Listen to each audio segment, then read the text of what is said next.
Good morning everyone. This is Bhupen Sehgal. Today my topic is losses of a transformer from electrical engineering KEE 201. देखिए अब तक हम लोगों ने पढ़ लिया ट्रांसफार्मर क्या होता है, उसका वर्किंग प्रिंसिपल क्या है, हमने ईएमएफ इक्वेशन भी हम लोगों ने पढ़ ली है, हम लोगों ने ऑटो ट्रांसफार्मर भी पढ़ लिया। आज हम पढ़ने जा रहे हैं लॉसेज ऑफ ए ट्रांसफार्मर। ये जो लॉसेज है मतलब कोई कुछ ना कुछ नुकसान हो रहा है। आपको मालूम है 100% efficiency of if any equipment not possible. Similarly, in the case of a transformer, 100% efficiency is not possible. In the you can say that in ideal case 100% efficiency is possible. But in actual case 100% efficiency is not possible. There are two types of losses in a transformer. Number one, copper losses.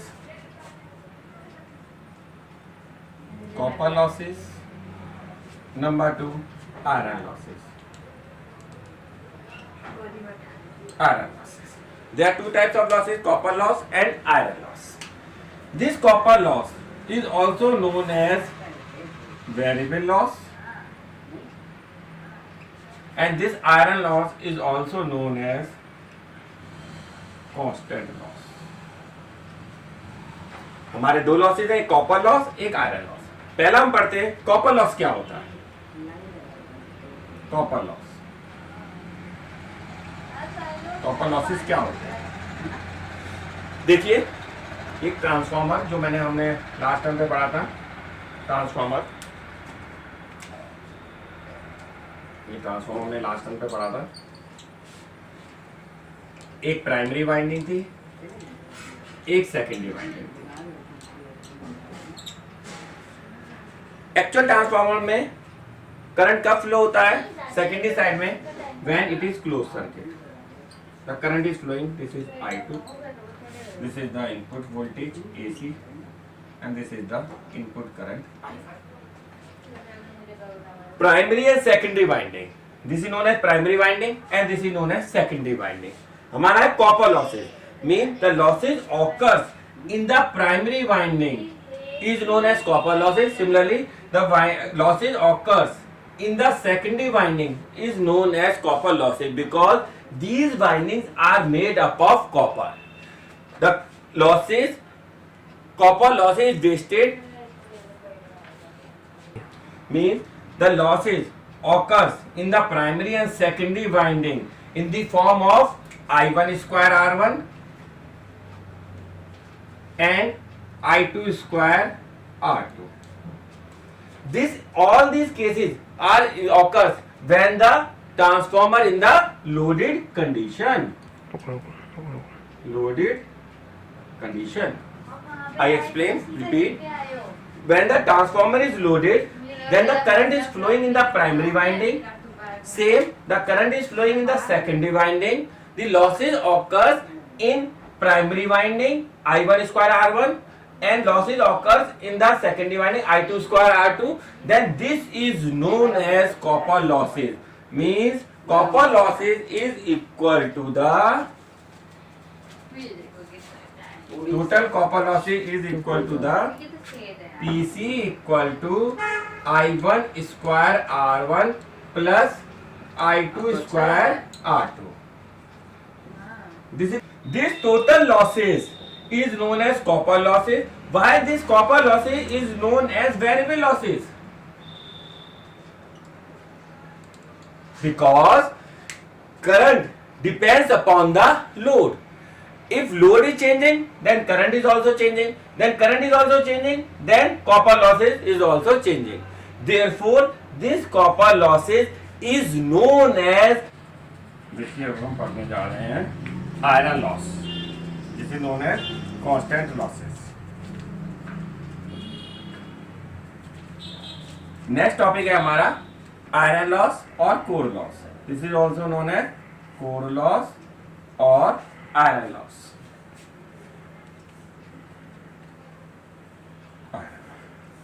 Core loss और iron loss हम पढ़ने जा रहे हैं। देखिए होता क्या है, जो मैंने ट्रांसफार्मर बनाया था, ट्रांसफार्मर बनाया था, फ्लक्स जो फ्लो हो रहा था, this is the primary winding and this is the secondary winding. It is clear that the core loss or iron loss, there are two types. One is known as hysteresis losses and second is known as eddy current loss.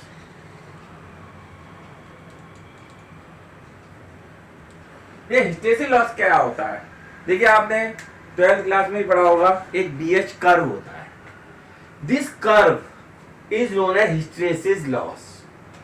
देखिए अब इसमें clear करते हैं hysteresis losses है क्या हमारा. आपको मालूम है कि any material magnetic materials is made up of टिनी magnetic domains. छोटे छोटे डोमेन, कोई भी मैग्नेटिक मटेरियल लेके आएंगे, छोटे छोटे टिनी मैग्नेटिक डोमेन से मिलकर बना होगा. For example, this is the magnetic material.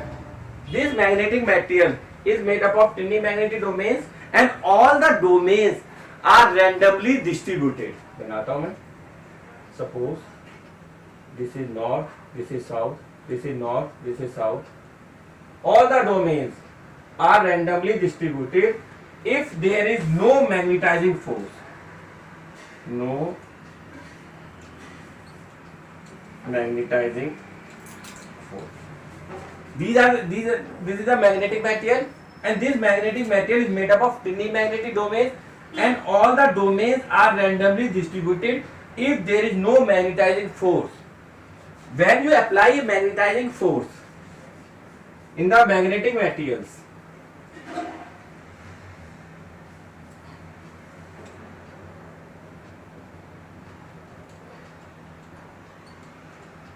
north, south, north, south, north, south.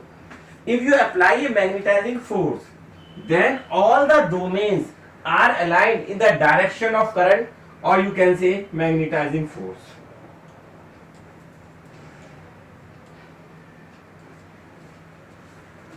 I repeat, this is the magnetic material.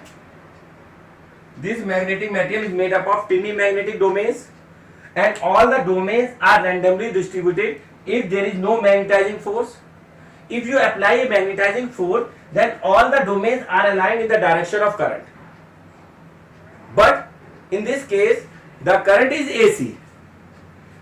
If the direction of current is suppose positive, all the domains are aligned in the direction of this, left to right. If the current is in the negative direction, then all the domains are aligned in this direction, left side. And the frequency of AC is 50 cycles per second. Then means 1 second, all the domains are aligned in this direction, and all the domains are aligned in the opposite directions. Then this magnetic core is heat up. This heating losses is known as hysteresis losses. I repeat, when all the domains are aligned in the opposite direction, forward or reverse direction, means magnetizing or demagnetizing, then this magnetizing and demagnetizing in the reverse direction of current. Then, okay, I repeat, hysteresis losses occurs when the flux is flowing in the magnetic core, and you know that this flux is constant. When this flux is constant, that's why hysteresis loss is constant, and this is also known as iron loss or core loss is also known as constant losses. Is it clear? You know that there is some hysteresis curve. This is known as hysteresis curve. Hysteresis losses is minimized. कैसे minimize करते हैं? This is the construction part. Take a silicon steel material used. आप कौन सा material use करेंगे जिसका hysteresis loss हमारा कम होगा? तो हमारा हाई ग्रेड स्टील और silicon steel material is use in the transformer core. Is it clear? Hysteresis loss. Next topic is AD current loss. देखिए अब हम जो नेक्स्ट टॉपिक हम पढ़ने जा रहे हैं हमारा है eddy current. Eddy current this is also known as circulating current. देखिए ये ट्रांसफॉर्मर था आपका, ये ट्रांसफॉर्मर था आपका, ये प्राइमरी वाइंडिंग थी और ये हमारी सेकेंडरी वाइंडिंग थी.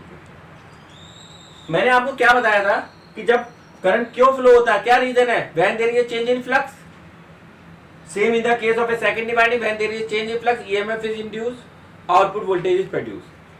The change in flux is also occurs in this magnetic core. Is it clear? देखिए जो फ्लक्स है आपका, वो फ्लक्स चेंज हो रहा है, वो इस मैग्नेटिक कोर में भी फ्लक्स चेंज हो रहा है. जब इसमें फ्लक्स चेंज हो रहा है तो ईएमएफ भी इंड्यूस होगी इसमें. This is the EMF is induced in this magnetic core, not in the windings. जब इस मैग्नेटिक कोर में ईएमएफ इंड्यूस होगी तो कुछ करंट भी फ्लो होगा. This current is known as eddy current और circulating current. Is it clear? I repeat, when there is a change in flux in the magnetic core, then EMF is induced in this magnetic core, because this magnetic core is made up of any material, or you can say silicon, steel material. Then EMF is, this core is a closed circuit, then the current is produced. This current is known as eddy current, because ये आपका useful current नहीं है. Useful current क्या था? जो winding में flow हो रहा था. इसको लगा ये यूजफुल करंट नहीं है, तो एडी करंट को हमें मिनिमाइज करना है. मिनिमाइज कैसे करते हैं? आपने देखा होगा कि ट्रांसफार्मर जो बना हुआ होता है वो एक सॉलिड नहीं होता है. It is made up of thin magnetic sheets. पतली पतली शीट से बना होता है, थिन मैग्नेटिक मटेरियल से. होता क्या है? Sheet insulation, sheet insulation. And this current is always flow on the surface of the core. Core के सरफेस पे फ्लो होता है. तो इससे क्या होगा? जब आपने थिन लैमिनेटेड शीट ले ली तो पहले शीट आ गई, फिर इंसुलेशन, फिर शीट, फिर इंसुलेशन, तो हमारा एडी करंट की वैल्यू क्या हो जाएगी? मिनिमाइज हो जाएगी. Is it clear? तो हमने जो पढ़ा अभी, क्या क्या पढ़ा हम लोगों ने कि ट्रांसफार्मर लॉसेस क्या होते हैं. दो टाइप्स के होते हैं, एक आयरन लॉस और दूसरा हमने क्या पढ़ा? Core loss. कोर लॉस में दो टाइप्स के होते हैं, एक hysteresis losses and eddy current losses. मैंने आपको बताया था कि जो कॉपर लॉस होते हैं वो वेरिएबल लॉस होते हैं. वेरिएबल लॉस, रीजन क्या है वेरिएबल लॉस? क्योंकि किस पे डिपेंड करते हैं कॉपर लॉस? कॉपर लॉस जो हमारे डिपेंड करते हैं वो करंट पे डिपेंड करते हैं. अगर लोड चेंज होगा तो करंट चेंज होगा, करंट चेंज होगा तो कॉपर लॉस चेंज होगा. हिस्टेरेसिस लॉस और एडी करंट लॉस किस पे डिपेंड करते हैं? फ्लक्स पे. फ्लक्स क्या है? Remains almost constant. If flux is constant then eddy current, hysteresis loss both are constant. Therefore this losses is known as constant losses. Okay? F square E square into V.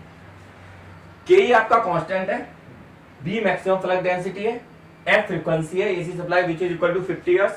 T क्या है? Thickness of the core, जो core की thickness है. V is the volume of the core, not in the voltage. Voltage नहीं है, V is the volume of the core.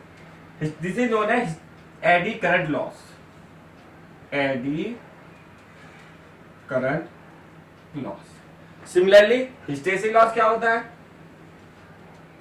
KH B maximum into X F into V. Okay, this is X. X is the variable term which X is equal to 1.6. Usually taken as 1.6. आप देख रहे हैं AD current loss किस पे depend करते हैं? Frequency का whole square. ये क्वेश्चन आपको वाइवा में पूछा जाता है. और हिस्टेरेसिस लॉस किस पे डिपेंड करते हैं? फ्रीक्वेंसी पे, डायरेक्ट फ्रीक्वेंसी पे. तो एडी करंट लॉस फ्रीक्वेंसी का whole square and hysteresis loss is equal to directly proportional to frequency. Same in this case V is the volume of the core, not in voltage. Is it clear? तो आज आपने जो पढ़ा losses of a transformer आपको समझ में आ गया होगा. बहुत इजी टॉपिक था. तो अभी तक हमारे पास जो लेक्चर हो चुके हैं, उस लेक्चर में हम लोग 4 क्वेश्चन डिस्कस कर चुके हैं. पहला basic principle of a transformer, दूसरा EMF equation of a transformer, तीसरा auto transformer. This is the losses of a transformer. This is very very important, क्योंकि इसी से नेक्स्ट लेक्चर में हम लोग पढ़ेंगे एफिशिएंसी ऑफ ए ट्रांसफार्मर. इसी से आपका लिंक होगा नेक्स्ट लेक्चर. और ये सारे नोट्स आपके डिस्क्रिप्शन पे in the form of PDF मिल जाएंगे. Okay, thank you.